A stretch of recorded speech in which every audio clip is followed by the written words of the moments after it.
ከነጭነቱ 430 ሺህ ብር የጨረሰ የሁለት ጓደኛ ማማቾች እቃ ነው የማሳያችሁ። 30 ሺህ ብር የመኪና ነው የከፈልኩት። ከኦሳራ ወጣ ይላል። ይሄ አልጋና ይሄ ቁም ሳጥን የምትመለከቱት ከዚህ ኪችን ካቢኔት ጋራ የአንድ እህታችን ነው። የአንድ እህታችን ከዛ ሶፋ አላት። ሶፋ፣ አልጋ፣ ቁም ሳጥንና ኪችን ካቢኔት የአንዲት እህት ነው።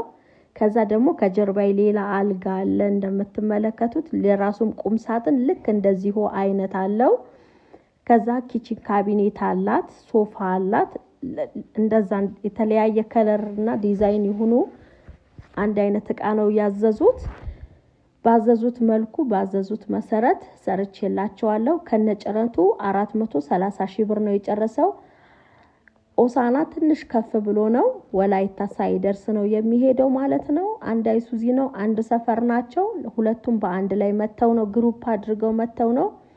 እየመጣችሁ እያያችሁ ስለምታዙኝም ከልብ አመሰግናለሁ። እንግዲህ ይሄን ይመስላል ማለት ነው።